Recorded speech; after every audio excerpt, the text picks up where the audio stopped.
آپ کو پتا ہے اللہ تبارک و تعالیٰ کہاں نظر فرماتا ہے؟ ہمارے چہروں پر نہیں. حدیث پاک ہے، میرے آقا علیہ الصلوۃ والسلام فرماتے ہیں اللہ تبارک و تعالیٰ تمہاری صورتوں اور تمہارے اموال یعنی تمہاری دولت، تمہارے مالوں پر نظر نہیں فرماتا، بلکہ وہ تمہارے دلوں اور تمہارے اعمال پر نظر فرماتا ہے. دل اللہ کی نظر کی جگہ ہے. دل صاف ہو اس کی فکر کسی کو نہیں. چہرہ صاف ہونا چاہیے. طرح طرح کی کریمیں لگاتے ہیں، بہت سارے شیمپو یوز کرتے ہیں، بہت اچھے اچھے پیسٹ یوز کرتے ہیں. کیوں؟ لوگ دیکھیں گے. ارے جہاں رب کی نظر پڑنی ہے وہ دل ہے، وہ گندا ہے تو پھر کیا فائدہ؟ اس دل میں مسلمانوں کے لیے برائی ہے، اس دل میں حسد ہے، اس دل میں غیبت ہے، اس دل میں برے خیالات ہیں. وہ دل گناہوں کا پلندہ ہے، اس کی فکر ہی نہیں کیونکہ کوئی دیکھ ہی نہیں رہا نا. میٹھے اسلامی بھائیوں، جس رب نے مجھے اور آپ کو بنایا ہے وہ ہمارے دلوں کو دیکھتا ہے. مجھے اور آپ کو اس دل کی صفائی کا خیال رکھنا چاہیے. میں دوبارہ ریپیٹ کرتا ہوں، دنیا کی بیماری ہماری جان لے لے گی، مگر یہ وہ بیماریاں ہیں جو ہمارا ایمان برباد کر سکتی ہیں. نبی پاک صلی اللہ تعالیٰ علیہ وسلم نے اسی کینہ اور حسد کے بارے میں کیا فرمایا؟ میرے آقا فرماتے ہیں ان قریب میری امت کو پچھلی امتوں کی بیماری لاحق ہو جائے گی. جو امتیں گزر چکی ہیں ان کی بیماری لگ جائے گی. صحابہ کرام علیہ رضوان نے عرض کی حضور پچھلی امتوں کی بیماری کیا ہے؟ تو میرے آقا علیہ الصلوۃ والسلام نے فرمایا تکبر کرنا، پراؤڈ. آج بندہ کہتا ہے میں سب کچھ ہوں، سامنے والا کچھ بھی نہیں. تکبر کرنا یہ پچھلی امتوں کی بیماری. فرما اترانا ہے، پراؤڈ کر کے اتراتے ہیں لوگ. فرما ایک دوسرے کی غیبت کرنا اور دنیا میں ایک دوسرے پر سبقت کرنے کی کوشش کرنا، نیز آپس میں بغض رکھنا، بخل کرنا، کنجوسی کرنا، یہاں تک کہ وہ ظلم میں تبدیل ہو جائے، پھر فتنہ و فساد بن جائے. میرے آقا نے بہت پہلے فرمایا کہ میری امت میں یہ بیماریاں ہو جائیں گی. آج آپ بتائیں کہ ہمارا حال کیا ہے؟ تھوڑا سا پیسہ آ جائے، تھوڑی سی ذرا بات بن جائے، تھوڑا نام اچھا ہو جائے، اب بندے کا پیر زمین پہ نہیں رہتا. وہ سمجھتا ہے میں کچھ ہو گیا ہوں، اور وہ دوسرے کو کچھ نہیں سمجھتا، حقیر سمجھتا ہے دوسرے کو. یہی تکبر ہے. پھر دنیا میں آگے بڑھنا. دیکھیں ہمیں ایک بہت بڑا اس وقت جو پرابلم ہے نا وہ یہ ہے کہ انسان دنیا میں دوسرے سے آگے بڑھنے کی کوشش میں لگا ہوا ہے. اچھا اس نے ایسا گھر بنا لیا، اب میں اس سے اچھا گھر بناؤں گا. اچھا اتنا زبردست فرنیچر لے لیا، میں اس سے اچھا فرنیچر لوں گا. اتنی بڑی گاڑی لے لی، میں اس سے نئے ماڈل کی گاڑی لوں گا. اس نے اپنے بچے کی شادی میں اتنا زبردست فنکشن کیا، میں نے اس سے زیادہ کھانا اچھا بنانا. اسی چکر میں مر گئے ہم. اسی کمپٹیشن میں ہم اپنے رب کو ناراض کرنے والے کاموں میں لگ جاتے ہیں کیونکہ دل بھرتا ہی نہیں ہے. ہم ہمیشہ اپنے سے آگے والے کو دیکھتے ہیں. ایک بار نبی پاک علیہ الصلوۃ والسلام، سیدنا انس رضی اللہ عنہ راوی ہیں، کہتے ہیں پیارے آقا علیہ الصلوۃ والسلام کی بارگاہ میں حاضر تھے. آپ نے فرمایا اس وقت تمہارے پاس اس راستے سے ایک آدمی آئے گا کہ جو کہ جنتی ہوگا. صحابہ کرام سارے اب شوق میں آ گئے، انٹرسٹ لیول بڑھ گیا کہ دیکھیں تو صحیح کہ اس راستے سے، اس دروازے سے کون داخل ہوگا. اسی وقت ایک انصاری صحابی، بڑے نارمل سے آدمی جس کی داڑھی سے وضو کے قطرے بھی گر رہے تھے، بائیں ہاتھ میں جوتے اٹھائے ہوئے ہیں، اور وہ اس راستے سے آئے. ہم حیران ہوئے کہ بڑا نارمل سا آدمی اور نبی پاک نے اسے جنتی ہونے کی بشارت دی. صحابہ بڑے شوقی، اس معاملے میں ان کو ہرس ہوا کرتی تھی کہ کیا وجہ ہے یہ بندہ جنتی ہے.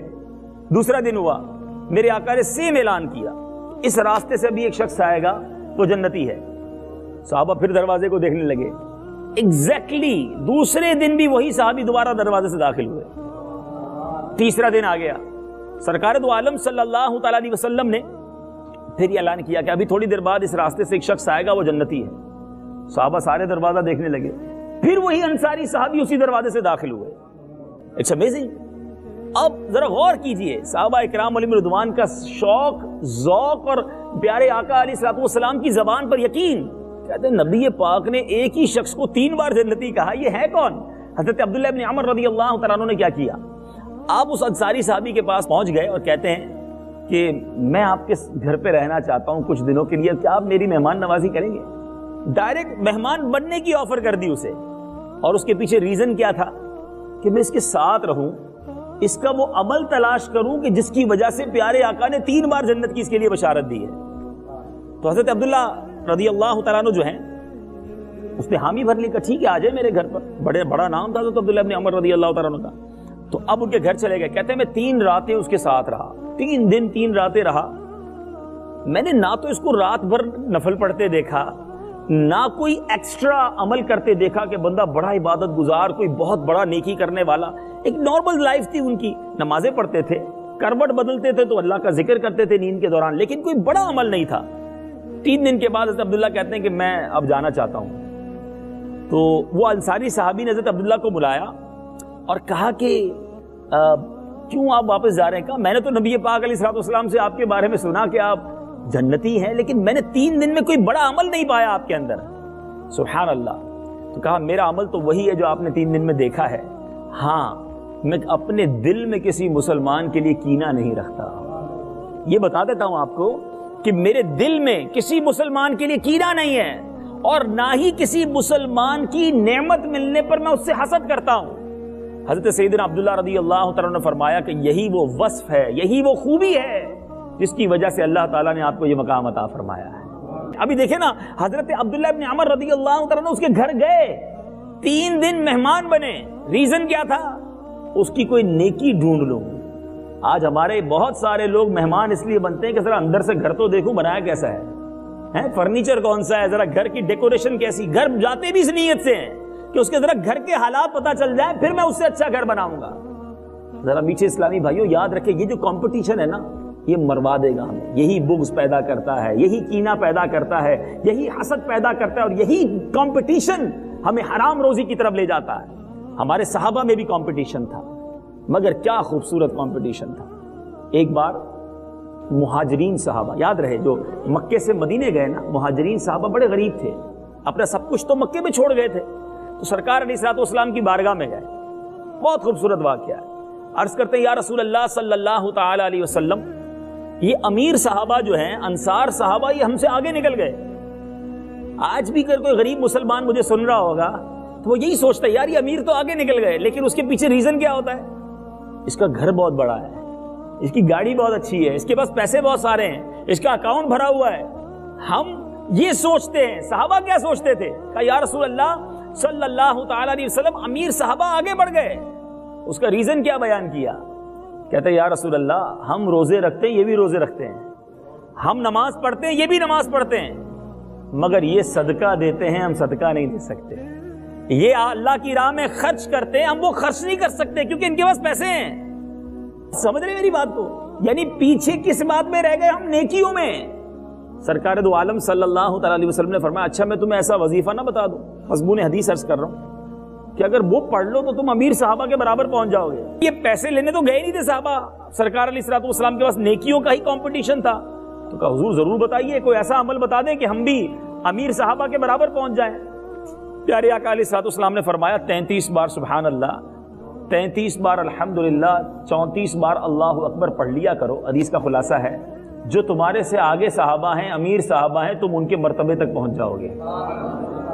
اچھا صحابہ پیسے تو مانگنے گئے نہیں تھے، نیکیوں کا کمپٹیشن تھا، بڑے خوش واپس آئے. تھوڑی دیر بعد پھر واپس آ گئے سرکار علیہ الصلوۃ والسلام کے پاس. بڑا انٹرسٹنگ بات کرنے جا رہا ہوں. کہا حضور جو ابھی آپ نے وظیفہ بتایا نا، یہ وظیفہ تو امیر صحابہ نے بھی سن لیا ہے، وہ یہ بھی پڑھ لیں گے. اللہ غنی.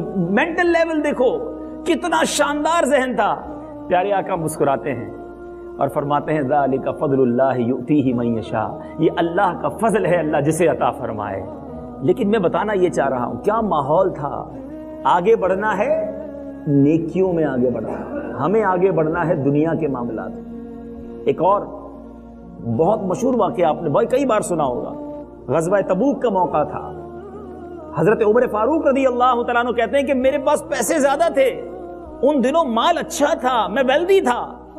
میں نے سوچا آج موقع ہے حضرت ابوبکر صدیق سے آگے بڑھنے کا. ہیں ہمارے پاس مال زیادہ ہو تو ہم کیا کرتے ہیں؟ یار پیسے زیادہ ہیں، چلو کہیں گھومنے چلتے ہیں، کوئی نیا گناہ کرتے ہیں.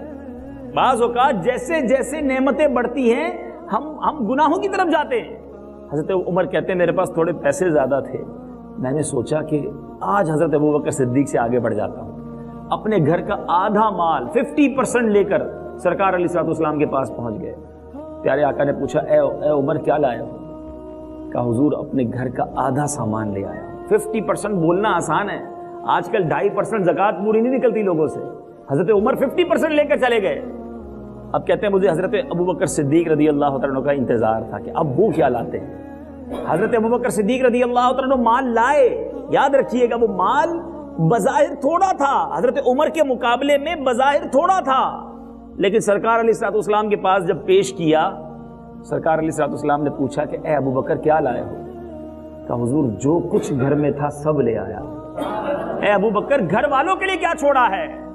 کہا حضور گھر والوں کے لیے اللہ اور اس کا رسول کافی ہے، سب کچھ لے آئے۔ حضرت عمر کہتے ہیں اس وقت میں نے ریئلائز کر لیا، میں نے جان لیا کہ میں حضرت ابوبکر سے نیکیوں میں آگے نہیں بڑھ سکتا۔ یہ بھی تو کمپٹیشن تھا نا، یہ بھی تو ایک زبردست اور ایک دوسرے سے آگے بڑھنے کا جذبہ تھا، مگر کس بات میں؟ نیکیوں میں۔ ہم پھنس گئے ہیں ایک دوسرے کی نعمتوں کو دیکھ کر، اسی لیے ڈی مورلائز بھی ہو جاتے ہیں، اسی لیے حسد بھی ہو جاتا ہے، اسی لیے جناب معاذ اللہ بعض اوقات حرام روزی کی طرف بھی جاتے ہیں۔ ہمارے علماء نے ہمارے لیے بڑا خوبصورت پیرامیٹر دے دیا ہے، سمجھیے اس کو۔ علماء فرماتے ہیں کہ نیکیوں میں اپنے سے اوپر والے کو دیکھو اور نعمتوں میں اپنے سے نیچے والے کو دیکھو۔ ہم الٹ کرتے ہیں، ہم کیا کرتے ہیں؟ ہم نعمتوں میں اوپر والے کو دیکھتے ہیں، اتنا بڑا بنگلہ، ایسی گاڑی، اتنے پیسے، اور نیکیوں میں کس کو دیکھتے ہیں؟ میں 5 وقت نماز تو پڑھتا ہوں، وہ تو ایک وقت کی نہیں پڑھتا، ہم نماز پڑھ کے بھی احسان جتا رہے ہوتے ہیں، اس چکر میں ہم اپنے آپ کو سیٹسفائی کر رہے ہوتے ہیں۔ یہی ہماری بہت بڑی غلطی ہے۔ یہ زندگی کا انداز بدل لو، لائف اسٹائل بہترین ہو جائے گا۔ آپ کسی بھی پریشانی میں ہیں، آپ کسی بھی مشکل میں ہیں، اللہ کا شکر ادا کرو، اللہ نے کروڑوں سے اچھا بنایا ہے۔ میں سب کو ایک دعویٰ کرنے جا رہا ہوں، چیلنج کرتا ہوں، آپ جیسی لائف گزار رہے ہیں اس وقت، ایسی لائف گزارنے کے لیے کروڑوں لوگ خواب دیکھ رہے ہیں۔ جی ہاں، آپ پیروں پہ چل کے آئے ہیں، کئی ایسے ہیں جن کے پیر ہی نہیں ہیں۔ آپ کھانا کھائیں گے اپنے ہاتھ سے کھائیں گے، کئی ایسے ہیں جن کے ہاتھ ہی نہیں ہیں۔ کھانا کھانے کے لیے ان کو نالیاں لگی ہوئی ہیں، کئی ایسے طرح طرح کی بیماریوں میں مبتلا ہیں۔ اور کیجیے، اللہ نے مجھے اور آپ کو کتنی نعمتوں سے نوازا ہے، مگر ہم اللہ کی نعمتوں کا شکر نہیں ادا کرتے، اپنے سے اوپر والوں کو دیکھ کر حسد میں مبتلا ہو جاتے ہیں، کینہ میں مبتلا ہو جاتے ہیں، کمپٹیشن میں لگ جاتے ہیں۔ نہ کرو ایسا، یہ کمپٹیشن ختم ہی نہیں ہو سکے گا اور آپ پریشان ہی رہو گے۔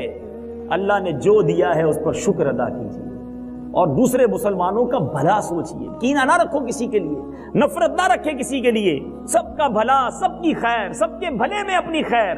جس دن آپ کا یہ ذہن بن گیا اس دن آپ کی زندگی پرسکون ہو جائے گی۔ یاد رکھیں، کینہ، میں نے پہلے کہا تھا نا، کچھ بیماریاں ایسی ہیں جو ایمان برباد کرتی ہیں، جو بندے کو دوزخ کا ایندھن بنا دیتی ہیں۔ سرکار دو عالم صلی اللہ تعالی علیہ وسلم نے فرمایا، بے شک ان النمیمۃ والحقد فی النار لا یجتمعان فی قلب مسلم، میرے آقا فرماتے بے شک چغل خوری اور کینہ پروری جہنم میں ہیں، یہ دونوں کسی مسلمان کے دل میں جمع نہیں ہو سکتے۔ کینہ اور چغل خوری یہ کسی مسلمان کے دل میں جمع نہیں ہوں گے کیونکہ یہ جہنم سے ہیں، لیکن کئی مسلمان ایسے ہیں جن کے دل بھرے ہوئے ہیں ان چیزوں سے، مسلمانوں کے لیے نفرت کے جذبات رکھتے ہیں، کسی کی ترقی ہو میں دیکھی نہیں جاتی۔ کوئی بتاتا بھی ہے نا بیچارہ آ کے کہ میں نے نئی دکان لی ہے، بندہ کہتا ہے اچھا بہت مبارک ہو، اوپننگ میں بھی جاتے ہیں، بریانی بھی کھا کر آتے ہیں، مگر دل میں بڑی برا لگ رہا ہوتا ہے کہ اس کی ترقی کیوں ہو گئی، کہتے ہیں یہ چوری کے مال سے بنائی ہے، 2 نمبر کا پیسہ جمع کیا ہے، اس کی ترقی ہو رہی ہے، تمہیں پرابلم ہو رہی ہے۔ کوئی آ کر بتاتا ہے میری گاڑی ہے، دیکھو نئی گاڑی لی ہے، اس کے سامنے بڑے مسکرا کر ملیں گے، ہاں ہاں ماشاءاللہ اللہ مبارک کرے، جیسے ہی جائے گا بولے گا سود کے پیسے سے گاڑی لی ہے۔ یعنی کسی کی بھی ترقی میں پرابلم ہو جاتی ہے ہمیں، کیوں ایسا ہے؟ کسی کے گھر جاتے ہیں، اچھا خاصا گھر جائیں گے، کھا پی کر نکلیں گے، باہر نکل کے اس کی برائی کر رہے ہوں گے۔ میرے میٹھے اسلامی بھائیوں، یہ گندا دل ہے، یہ مسلمان کا طریقہ نہیں۔ مسلمان کی ترقی میں خوش ہونا سیکھیں، کیوں ہم کسی کا برا چاہیں؟ اب کسی مسلمان کی پتہ چلتا ہے، جس سے حسد ہوتا ہے نا، جس کے بارے میں کینہ ہوتا ہے، ہم کوئی آ کر بتاتا ہے یار پتہ چلا اس کا کنٹینر ڈوب گیا، اس کی دکان میں آگ لگ گئی، اس کی گاڑی کا ایکسیڈنٹ ہو گیا، اچھا اس کے سامنے تو کہیں گے ہاں ہاں بڑا افسوس ہوا، جیسے ہی وہ جائے گا دل میں خوشی کے لڈو پھوٹ رہے ہوں گے، بڑا اچھا ہوا برباد ہو گیا۔ توبہ توبہ توبہ، ذرا غور کرو یار، اتنا گندا دل ہے میرا کہ کسی مسلمان کی تکلیف پر میں خوش ہو رہا ہوں اور کسی مسلمان کی ترقی میں مجھے پرابلم ہو رہی ہے۔ یہ جو حسد ہے نا، یہ کتنی بری بات ہے۔ میں آپ سب سے ایک سوال کرتا ہوں، یہ بتائیں دولت دینے والا کون ہے؟ ذرا زور سے جواب دیں، اللہ کا نام لے رہے ہو زور سے، دولت دینے والا کون ہے؟ رزق دینے والا کون ہے؟ حسن دینے والا کون ہے؟ شہرت دینے والا کون ہے؟ ہیں ترقی دینے والا کون ہے؟ سب اللہ دینے والا ہے۔ اب مجھے ایک بات بتاؤ، اللہ نے کسی کو دولت دی ہے، مجھے پرابلم کیوں ہو رہی ہے؟ اللہ نے کسی کو شہرت دی ہے، مجھے پرابلم کیوں ہو رہی ہے؟ اللہ نے کسی کو حسن دیا ہے، مجھے مسئلہ کیوں ہو رہا ہے؟ اللہ نے کسی کے نام کو اونچا کر دیا ہے، مجھے پرابلم کیوں ہو رہی ہے؟ سوچو اپنے آپ سے۔ اس کا مطلب یہ ہے کہ اللہ جو کر رہا ہے میں اس پر اعتراض کر رہا ہوں، جبھی تو ہمیں پرابلم ہوتی ہے کہ یہ کیوں ترقی پا رہا ہے، یہ اتنا خوبصورت کیوں ہے، اس کی آواز اتنی اچھی کیوں ہے، اس کی مارکیٹ میں اتنا اچھا نام کیوں ہو گیا، ارے اس کے اتنے بیٹے کیوں ہیں، اس پر پرابلم ہے۔ اس کے بیٹے کیوں ہوتے ہیں؟ ہمارے یہاں بیٹیاں ہی ہوتی ہیں، اس کو بیٹا ہو جاتا ہے۔ ارے اللہ دینے والا ہے، تم اپنے لیے رب سے مانگو۔ دیکھیں، ایک ہے حسد اور ایک ہے رشک، یہ سمجھنا ہوگا۔ حسد کیا ہے؟ کہ جو اس کے پاس نعمت ہے یہ چھن جائے اور مجھے مل جائے، یہ حرام، جہنم میں لے جانے والا کام۔ اور رشک کیا ہے؟ یا اللہ تو نے اس کو دیا ہے، مجھے بھی دے دے، یہ ٹھیک ہے، اس کی اجازت ہے۔ یا اللہ تو نے اس کو بڑی نعمتیں دی ہیں، مجھے بھی عطا کر دے، یہ ٹھیک ہے، لیکن اس کی نعمتیں چھن جائیں، اس کی نعمتیں برباد ہو جائیں اور مجھے مل جائیں، یہ حرام، یہ بہت بری بیماری ہے۔ اور آج ہمارے معاشرے کے اندر یہ اتنی تیزی سے بڑھتی جا رہی ہے اور دلوں کے اندر اتنا کینہ بھرا ہوا ہے۔ آج دو بھائی ساتھ رہتے ہیں، دو دوست کھانا ساتھ کھاتے ہیں، ہنس ہنس کے ملتے ہیں، لیکن جیسے ہی دوسری کی ترقی کی پتہ چلتا ہے اس کا دل بجھ جاتا ہے۔ یہ نہیں ہونا چاہیے۔ اپنے دل کو خدارا اس بیماری سے صاف کیجئے۔ اور میں آپ کو اور بات بتاؤں کہ یہ جو کینہ ہے نا، اس کی وجہ سے کینہ کرنے والا، حسد کرنے والا کبھی سکون کی نیند نہیں سوتا۔ کئی لوگ ملتے ہیں ہمیں، کہتے مجھے نیند نہیں آتی، میں سوتا ہوں پھر بھی میرا دماغ چل رہا ہوتا ہے۔ اگر تھوڑا سا اس کے ڈیپ میں جائے نا تو کسی نہ کسی کا حسد پالا ہوگا یا کسی نہ کسی سے کینہ رکھا ہوگا، اور وہ ترقی کرتا ہوگا، اس کو ٹینشن شروع ہو جاتی ہوگی، یہ اسی کے بارے میں سوچتا رہتا ہوگا، کیسے پیچھے کروں اس کو، کیسے میں اس سے آگے نکلوں۔ اگر آپ کے دل میں حسد نہیں ہے، اگر آپ کا دل لوگوں کے کینے سے پاک ہے نا، آپ بہت سکون کی نیند سوئیں گے، آپ بہت ریلیکس رہیں گے۔ اور یہ میں نہیں کہہ رہا، سرکار دو عالم صلی اللہ تعالی علیہ وسلم کے بہت پیارے غلام امام شافعی رحمۃ اللہ تعالی علیہ فرماتے ہیں، دنیا میں کینہ پرور اور حاسدین سب سے کم سکون پاتے ہیں، انہیں سکون نہیں ملتا۔ اگر آپ سکون چاہتے ہیں اپنے دل کو صاف کر لیجئے، اپنے دل کو پاک کر لیجئے۔ سرکار دو عالم صلی اللہ تعالی علیہ وسلم نے فرمایا، جس نے اس حال میں صبح کی کہ وہ کینہ پرور ہے تو وہ جنت کی خوشبو نہ سونگھ سکے گا، یعنی اتنا دور رہے گا جنت سے کہ جنت کی خوشبو بھی نہیں سونگھ سکے گا۔ تو اب اس بیان کے میں دوسرے حصے کی طرف جا رہا ہوں۔ میں نے پہلے پارٹ میں آپ کو یہ ریئلائز کرانا تھا، یہ سمجھانا تھا کہ حسد اور کینہ یہ کتنی بری بیماری ہے، کتنی بڑی بیماری ہے اور کتنی بری بیماری ہے، یہ آپ نے امیدیں سمجھا ہوگا۔ اب آتے ہیں یہ اس سے بچا کیسے جا سکتا ہے، اس کا علاج کیا ہے۔ تو انشاءاللہ میں اب آپ کو وہ عرض کرنے جا رہا ہوں، توجہ سے سنیے گا کہ جو بغض ہے، کینہ ہے، ہمیں اپنے آپ کو اس سے بچانا کیسے ہے۔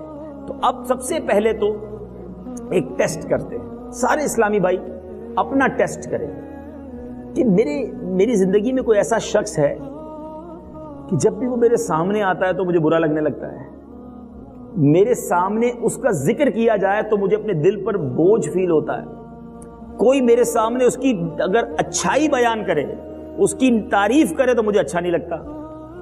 اچھا جب وہ سامنے آ کر مجھ سے ملاقات کرتا ہے تو میرا ملاقات کا جی بھی نہیں چاہتا۔ اچھا میں اس کی ترقی میں مجھے تکلیف ہونا شروع ہو جاتی ہے۔ آپ کیا کرتے ہیں؟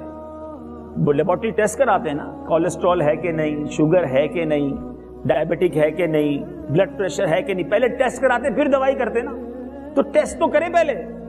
آج بیٹھے ہیں اللہ کی رحمت سے تو کچھ سیکھ کر جانا ہے، میں چیک کروں کہ مجھے اگر زندگی میں کچھ لوگوں سے حسد، بغض، کینہ ہو گیا ہے، میں آگے علاج بھی بتا رہا ہوں، لیکن پہلے آپ کو چیک کرنا ہوگا۔ اگر آپ کو لگ رہا ہے کہ ہاں 2-3 لوگ ایسے ہیں فیملی میں، خاندان میں، دوستوں میں کہ جن کے ساتھ مجھے پرابلم ہے، تو اب آتے ہیں علاج کی طرف۔ اور سبحان اللہ، پیارے آقا علیہ الصلوۃ والسلام نے علاج بھی عطا کیا ہے۔ ایک دعا بہت پیاری ہے، آپ چاہیں تو نوٹ کر لیں، قرآن پاک کے 28ویں پارے کی سورہ حشر کی آیت نمبر 10، پارہ نمبر 28، سورہ حشر آیت نمبر 10، اور وہ آیت کیا ہے؟ وَلَا تَجْعَلْ فِي قُلُوبِنَا غِلًّا لِّلَّذِينَ آمَنُوا رَبَّنَا إِنَّكَ رَءُوفٌ رَحِيمٌ۔ کیا خوبصورت ترجمہ ہے۔ اور ہمارے دل میں ایمان والوں کی طرف سے کینہ نہ رکھ، اے رب ہمارے، بے شک تو ہی نہایت مہربان رحم والا ہے۔ اس کا ترجمہ یاد ہوگا نا، پھر یہ دعا کرنے کا مزہ بھی بہت آئے گا. ہاتھ اٹھائیں، میں دعا کرتا ہوں، آمین کہہ دیتے. وَلَا تَجْعَلْ فِي قُلُوبِنَا غِلًّا لِّلَّذِينَ آمَنُوا رَبَّنَا إِنَّكَ رَءُوفٌ رَحِيمٌ. اللهم ربنا ولا تجعل في قلوبنا غلا للذين آمنوا ربنا إنك رؤوف رحيم. اللهم ربنا ولا تجعل في قلوبنا غلا للذين آمنوا ربنا إنك رؤوف رحيم. آمین بجاہ النبی الامین. بیٹھے بیٹھے اسلامی بھائیوں، اب یہ کینہ جو ہے نا، اس کی ایک بڑی وجہ، ہم کہتے ہیں نا شوگر کیوں ہو گئی، میٹھا بہت کھاتے ہو، اب میٹھا نہیں کھانا. کینے کی ایک بڑی وجہ غصہ بھی ہے. جس کو غصہ بہت آتا ہے نا، اس کو کینہ ہو جائے گا، اس کو بغض ہو جاتا ہے. اب غصے کو اپنے کم کیجیے، غصے کو پینے کی عادت ڈالیے. نبی پاک علیہ الصلوۃ والسلام نے فرمایا، سنو، کچھ لوگ ہوتے کہتے مجھے بڑا غصہ آتا ہے، میں ٹٹ فور ٹٹ، جیسے کو تیسا، میں نہیں چھوڑتا کسی کو. نہیں، یہ کمال نہیں ہے. بلکہ اب جو میں حدیث سنانے جا رہا ہوں، میرے آقا علیہ الصلوۃ والسلام فرماتے جس نے غصے کو ضبط کر لیا حالانکہ وہ اسے نافذ کرنے پر قادر تھا. یہ بھی بڑی پیاری بات ہے. یعنی ایک بندے نے میرے ساتھ ظلم کیا، میں کہتا ہوں یار جا معاف کیا. کیوں معاف کیا؟ بندہ بہت بڑا ہے، بگاڑ تو کچھ سکوں گا نہیں، چلو معافی کر دیتا ہوں. یہ معافی میں کمال نہیں ہے. کمال یہ ہے کہ آپ اتھارٹی رکھتے ہیں، آپ بدلہ بھی لے سکتے ہیں، آپ اس ظلم کے بدلے اس پر جو بدلہ لینا ہے وہ لے سکتے ہیں، آپ معاف کر دیں.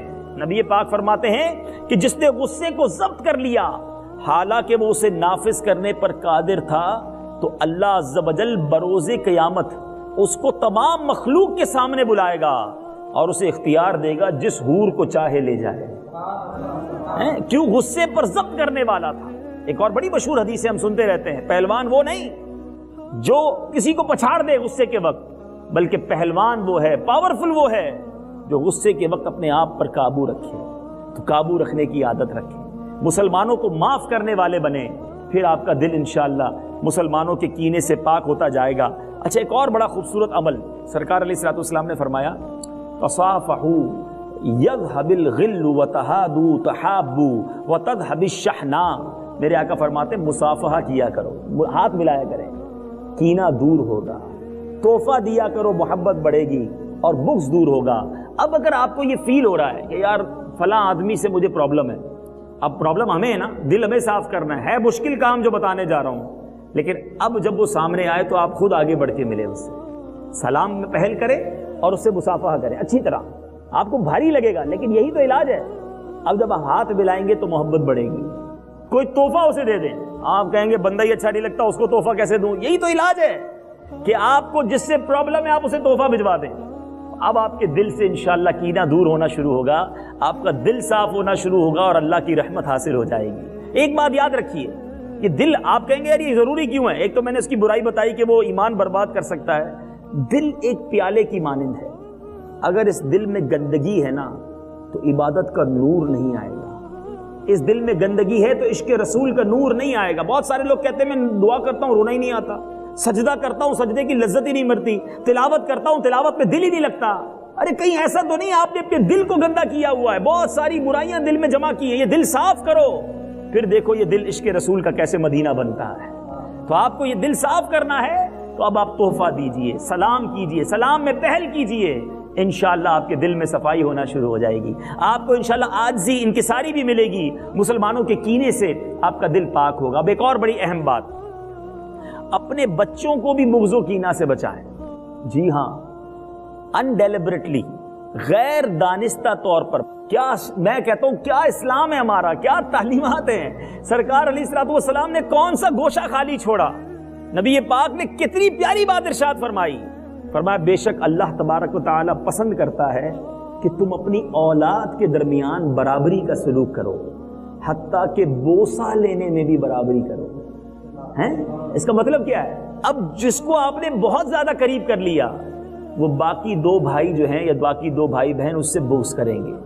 ان کے لیے دل میں کچھ نہ کچھ دوری پیدا ہوگی کہ یہ ابو اسے پیار اتنا کیوں کرتے ہیں، یہ امی جان اسے کیوں اتنا پیار کرتی ہیں. اور یہی وہ چیزیں ہیں جو ہم بعض اوقات سوچتے نہیں ہیں. ایک ہی بچے کو امپورٹنس دے کر ہم باقی بھائی بہنوں میں بغض کینہ پیدا کرتے ہیں. ہمارے وطن پاکستان میں کیا واقعہ ہوا کہ سچا واقعہ کہ ایک گھر میں جب بیٹا پیدا ہوا، چھوٹا بیٹا پیدا ہوا. ہمارے یہاں بھی ہوتا ہے, بچہ جب چھوٹا ہوتا ہے تو سارے گھر والے اسی سے پیار کر رہے ہوتے ہیں, وہ ہر بندہ اسے گود میں لے رہا ہوتا ہے. والدین بھی اس پر جان چھڑکتے, اسے پیار کرتے, اسے تحفے لا کے دیتے.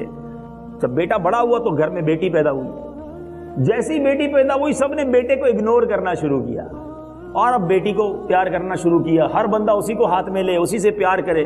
چھوٹا لڑکا تھا, اس کی عمر ابھی 6-7 سال تھی. آپ نے بھی دیکھا ہوگا بعض اوقات بڑا بھائی یا بڑی بہن چھوٹے بچے کو مارتے, وہ بیٹا اس بہن کو مارنے لگا, ہر تھوڑے دنوں بعد اسے مارتا. کسی کو سمجھ نہیں آتی تھی کہ اپنی چھوٹی بہن کو کیوں مارتا ہے, لیکن اس کو یہ فیل ہو رہا تھا کہ جب سے یہ آئی ہے میری ویلیو کم ہو گئی ہے, مجھے گھر میں کوئی نہیں پوچھتا, پہلے میرے بغیر کچھ نہیں ہوتا تھا, اب سب اس بہن کو پوچھتے ہیں. یہ جب دیکھو اس کو مارتا رہتا. ایک بار جب وہ بہن چلنے کے قابل ہوئی, وہ بہن 2-2.5 سال کی ہوئی, بیٹا 7-8 سال کا ہوا, یہ دونوں بھائی بہن باہر نکلے. اس 7-8 سال کے بچے نے اپنی چھوٹی بہن کو نہر میں دھکا دے دیا اور اس بہن کا انتقال ہو گیا. پولیس 8 سال کے بچے کو اٹھا کے لے گئی. بعد میں ظاہر ہے اس نے چھوڑنا ہی تھا, لیکن بعد میں جب اس بچے سے پوچھا گیا کہ تم نے یہ کیوں کیا, تو کہا جب سے یہ بہن آئی تھی مجھ سے کوئی بات نہیں کرتا, مجھے کوئی ویلیو نہیں دیتا, مجھے کوئی محبت نہیں کرتا. اب دیکھو اسلام کتنا زبردست مذہب ہے. میرے آقا نے 1450 سال پہلے کم و بیش فرما دیا کہ بچوں کو بوسہ دینے میں بھی برابری کرو, اسے گفٹ دینے ہیں, اسے پیار کرنا ہے, وہ بھی ایکول دو. کہ کہیں ایسا نہ ہو کہ ایک بچے پر ہماری توجہ زیادہ ہو تو دوسرا بچہ ڈی مورلائز ہو جائے, دوسرا بچہ ہم سے دور ہو جائے, اور یہی بغض اور یہی کینہ ہے جو بعد میں جا کے دشمنی جنم لیتا ہے. بھائی بھائی کا دشمن ہو جاتا ہے, لیکن بعض اوقات اس میں ماں باپ کا کردار ہوتا ہے کہ وہ ایک بچے کو تو میرا بیٹا, میرا لال, یہ نکما ہے, یہ میرا ہے, یہ نکما کہہ کر ہم نے دور کر دیا, اور دور کر کے ہم نے بھائی بھائی میں لڑائی کرا دی. نہیں کریں. ہمیں بغض سے خود بھی بچنا ہے اور اپنے بچوں کی بھی تربیت ایسی کرنی ہے کہ ان کے دل میں کسی کے لیے بغض نہ رہے. ہمارے بزرگ بڑی پیاری بات کرتے ہیں, سب کا بھلا, سب کی خیر, سب کے بھلے میں اپنی خیر. ہم دعا کرتے ہیں اللہ سے, یا اللہ مجھے بڑا دل عطا فرما, مسلمانوں کے کینے سے دل کو صاف فرما دے, میرے دل میں کوئی باطنی بیماری نہ رہے میرے مولا, میرے دل کو اپنے حبیب کے عشق کا مدینہ بنا دے, خوف خدا کا خزینہ عطا کر دے, اور معاف کرنے والے بنے. ایک یہ بڑا پرابلم ہے. اچھا مثال کے طور پہ اب آپ کو لگتا ہے کہ یار بات تو ساری ٹھیک ہے, میں نہیں کرتا, فلاں آدمی مجھ سے حسد کرتا ہے, فلاں آدمی مجھ سے بغض رکھتا ہے. اول تو ہمارے پاس کوئی ایسا پیرامیٹر نہیں ہے کہ ہم پہچان لے گا یہ مجھ سے حسد کرتا ہے, ہم اس کا اچھا ہی سوچیں, اور اگر کسی کی کوئی غلطی سامنے آ بھی جائے نا تو معاف کرنے والے بنے. میں آخری بات کر رہا ہوں, روایتوں میں آتا ہے کہ جو معاف نہیں کرتا وہ معاف نہیں کیا جاتا. اگر آپ آج کسی کو معاف نہیں کرو گے نا, کل ایسا نہ ہو اللہ آپ کو اور مجھے معاف نہ کرے. ہم معاف کرنے والے بنے. بزرگوں نے کیسی کیسی معافیاں دی. ایک بار حضرت سیدنا ابو دردہ رضی اللہ تعالیٰ عنہ کی کنیز تھوڑے دنوں بعد آپ سے کہتی ہے, حضور سچ بتائیں آپ آدمی ہیں یا جن ہیں, آپ انسان ہیں یا جن ہیں؟ حضرت ابو دردہ نے کہا میں الحمدللہ انسان ہوں, لیکن بات کیا ہے؟ کہا کہ میں 40 دن سے لگاتار آپ کو زہر کھلا رہی ہوں, 40 دن ہو گئے ڈیلی آپ کو کھانے میں زہر دے رہی ہوں, آپ کو اثر ہی نہیں ہو رہا ہے. حضرت ابو دردہ رضی اللہ تعالیٰ کیا فرماتے ہیں؟ فرماتے ہیں کیا تجھے معلوم نہیں کہ جو لوگ ہر حال میں ذکر اللہ کرتے رہتے ہیں ان کو کوئی چیز نقصان نہیں پہنچا سکتی, اور میں اسم اعظم کے ساتھ اللہ کا ذکر کرتا ہوں. وہ کنیز پوچھتی حضور وہ کون سا اسم اعظم ہے جس کا آپ ذکر کرتے ہیں؟ سنو وہ کیا کہتے ہیں. مبارک ہو ان اسلامی بھائیوں کو, دعوت اسلامی کے مدنی ماحول میں کھانے سے پہلے ایک دعا پڑھائی جاتی ہے. حضرت ابو دردہ فرماتے ہیں کہ میں ہر بار کھانے سے قبل یہ دعا پڑھ لیا کرتا ہوں, بسم اللہ الذی لا یضر مع اسمہ شیء فی الارض ولا فی السماء وہو السمیع العلیم. فرماتے ہیں کہ اس وجہ سے مجھ پر زہر اثر نہیں کرتا. ہمیں بھی چاہیے کہ یہ سنت پر عمل کریں, اس دعا کو اپنائیں اور ہر بار کھانے سے پہلے اس دعا کو پڑھیں. اب آپ رضی اللہ تعالیٰ نے اس سے پھر سوال کیا کہ ایک بات تو بتاؤ, 40 دن سے مجھے زہر دے کیوں رہی ہو, وجہ کیا ہے؟ وہ کنیز کیا کہتی ہے کہ مجھے آپ سے بغض تھا, مجھے آپ کے لیے دل میں بغض تھا. اب ذرا غور کریں اپنے آپ کو جو اس جگہ پر رکھ کر سوچے کہ پتہ چل جائے کہ کوئی مجھے 40 دن سے زہر دے رہا ہے تو ہم اس کا کیا حال کرتے. اللہ نے دل کتنا بڑا دیا تھا, اس نے بتا بھی دیا مجھے آپ سے نفرت ہے, آپ سے بغض تھا. تو آپ فرماتے ہیں کہ جا میں نے اللہ تبارک و تعالیٰ کی رضا کے لیے تجھے آزاد کیا, اب تک تو نے جو میرے ساتھ کیا وہ بھی میں نے معاف کر دیا. یہ دل تھے, اور یہ نبی پاک کی تعلیمات ہے. پیارے آقا نے خون کے پیاسوں کو معاف کیا ہے. آج ہم چھوٹی چھوٹی بات معاف نہیں کرتے. ہم کہتے نہیں میں نہیں چھوڑوں گا, میں اب ضرور بدلہ لوں گا, اس نے مجھے یوں کہا تھا میں اس کو ضرور جواب دوں گا, میں اس کو دعوت میں نہیں بلاؤں گا, میں اس کے گھر نہیں جاؤں گا, اس نے نہیں بلایا میں بھی نہیں جاؤں گا. چھوٹی چھوٹی باتوں پر ہم رشتہ داریاں ختم کر دیتے ہیں, ہم دوستیاں ختم کر دیتے ہیں, ہم ناراضگیاں کر لیتے ہیں. اے میرے پیچھے اسلامی بھائی, اپنے اندر نرمی پیدا کریں, مسلمانوں کا بھلا سوچیں, انشاءاللہ آپ کی بہت زبردست لائف ہو جائے گی. آپ سکون میں آ جائیں گے. جو دوسروں کا بھلا سوچتا ہے اس کے سارے کام بھلے ہو جاتے ہیں. رب کریم سے دعا ہے اللہ کریم ہمیں دوسروں کا بھلا سوچنے والا بنائے, معافی دینے والا بنائے, درگزر کرنے والا بنائے, اور بدلہ لینے کی عادت سے اللہ کریم ہم سب کی جان چھڑا دے.